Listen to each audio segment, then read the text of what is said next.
lacs, des rivières et des chutes d'eau disparaissent partout sur la planète. Où l'eau va-t-elle si impétueusement? Les lacs. Le deuxième plus grand lac de Bolivie, qui s'appelle Poopó, s'est tout simplement asséché. Les images satellites montrent que l'eau s'y trouvait encore en avril 2013, mais vers janvier 2016, le lac s'était complètement asséché. C'est non seulement devenu une tragédie pour les autochtones, mais aussi une prédiction sinistre sur l'avenir de nombreux lacs à l'échelle mondiale.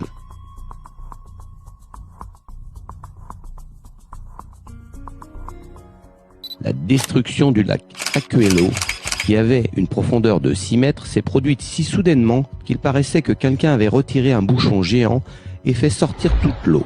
Le lac a complètement disparu en seulement 7 ans. En Californie, le deuxième plus grand réservoir de l'État, le lac Oroville, disparaît à un rythme catastrophique. Comme vous pouvez le voir, même une bouée se trouve posée sur le fond découvert du lac. Pour la première fois dans l'histoire, ce qui était autrefois le réservoir le plus profond est descendu à un niveau bas record. Dans le lac Pechera, l'eau a disparu avec les poissons.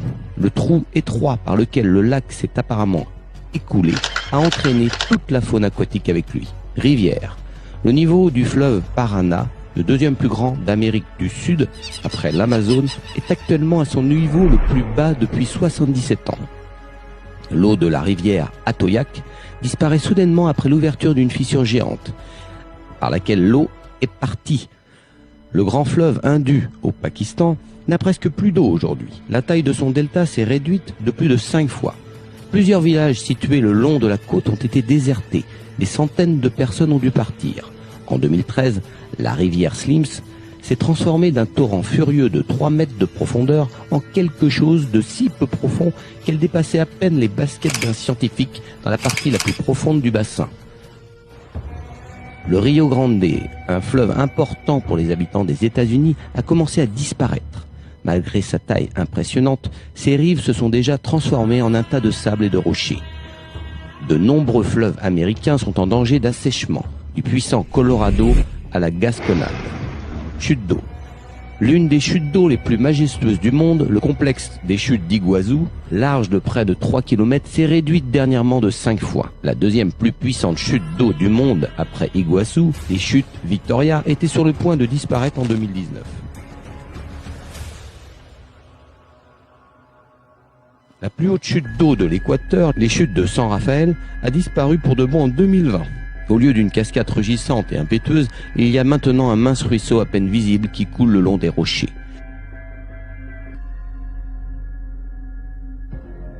Sur tous les continents, nous observons que l'eau s'en va, ce qui signifie qu'il s'agit d'un processus à l'échelle planétaire. Une réflexion s'impose. Comment la pénurie mondiale d'eau affectera-t-elle notre vie à tous ?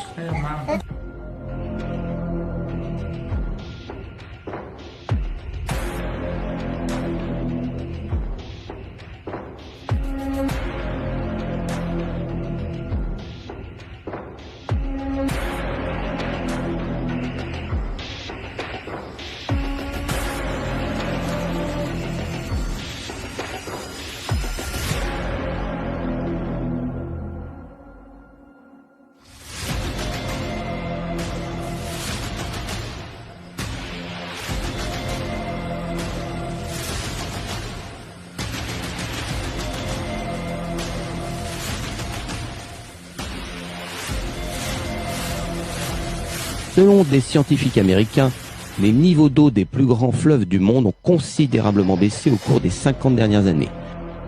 Dans le monde entier, des milliers de rivières et de réservoirs disparaissent, mais dans le même temps, de puissantes averses se produisent.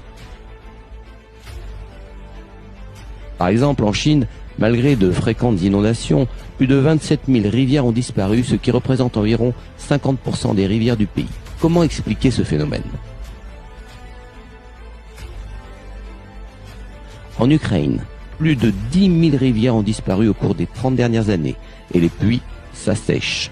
Un quart des rivières et la moitié des petits cours d'eau d'Angleterre sont également menacés de disparition. En raison de la pénurie d'eau, l'Inde est confrontée à une crise de l'eau comme jamais auparavant. Une question se pose naturellement. L'eau, où va-t-elle ? Actuellement, notre planète entre dans un cycle de cataclysme planétaire qui se produit tous les 12 000 ans. Au cours de ce cycle, une interaction galactique affecte le noyau de la planète, ce qui le déséquilibre et le fait sursauter. À cause de cela, la planète accélère sa rotation et commence à se dilater le long de son équateur. Des micro-fissures se forment et l'eau des réservoirs descend à des plus grandes profondeurs. Cette absorption d'eau sur la planète peut être comparée à une inhalation. En ce moment, la planète inspire. Cela signifie-t-il qu'à un moment donné, elle va expirer? Alors, quand et comment notre planète va-t-elle expirer?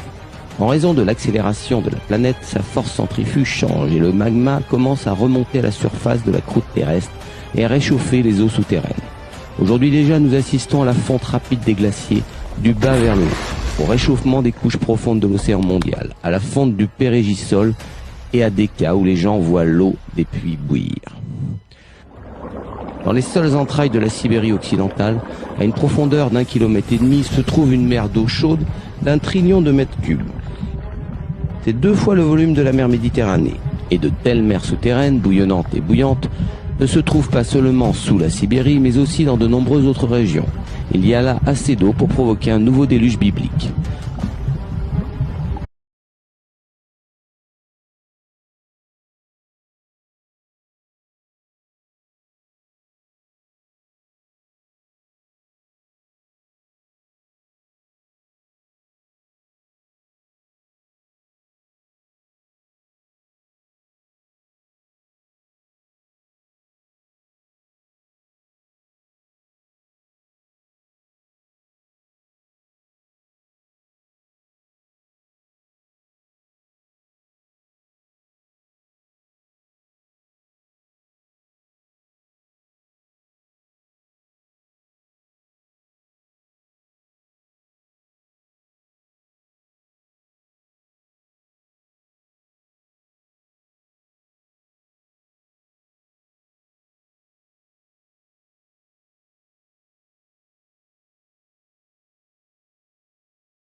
Ainsi, lorsque le magma atteindra ces énormes réserves d'eau, cette eau commencera à s'évaporer massivement.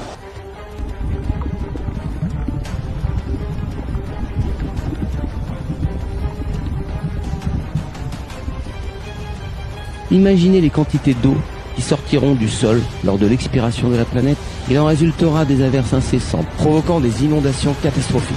Ce qui nous attend, c'est l'eau qui s'élève sur des kilomètres de sorte que seuls les sommets des montagnes ne subsistent.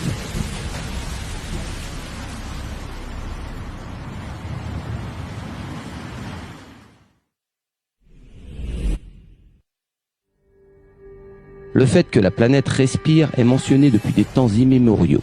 Cela s'est déjà produit dans l'histoire de l'humanité. Un exemple en est le Grand Déluge, qui est mentionné dans les mythes de tous les peuples du monde. Eh bien, nous avons mentionné que la Terre respire. Elle absorbe l'eau et après s'être contractée, la rejette et cela se produit instantanément. Cela peut se produire durant la nuit. Pour l'instant, nous ne sommes pas préparés à ce qui va arriver parce que nous vivons dans le format consumériste de la société.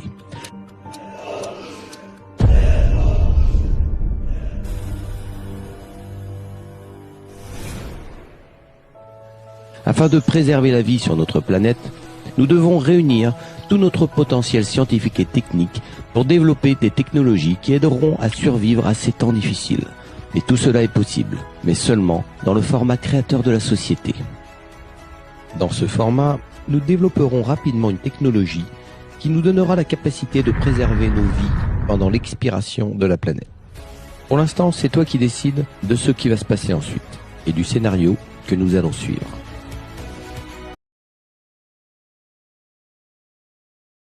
Le verset « Wa idha al-biharu sujirat » se trouve dans Surah Takwir at-Takair, verset 6. Voici un extrait des premiers versets de cette sourate pour le contexte. Open quote. إذا الشمس كورت وإذا النجوم انكدرت وإذا الجبال سيرت quoth وإذا العشار عطلت وإذا الوحوش حشرت وإذا البحار سجرت. Close quote. Tous ces versets annoncent les signes majeurs du renversement cosmique lors de la fin du monde.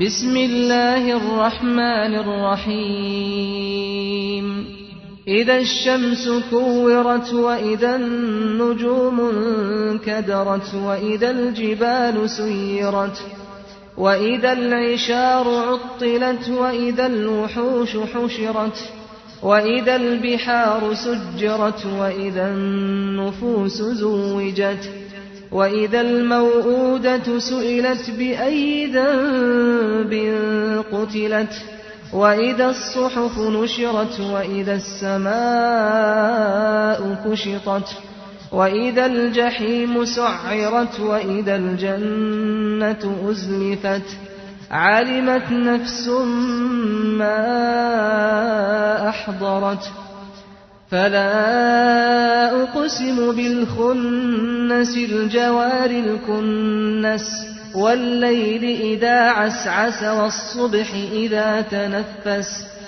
إنه لقول رسول كريم ذي قوة عند ذي العرش مكين مطاع ثم أمين وما صاحبكم بمجنون ولقد رآه بالأفق المبين وما هو على الغيب بضنين وما هو بقول شيطان رجيم فأين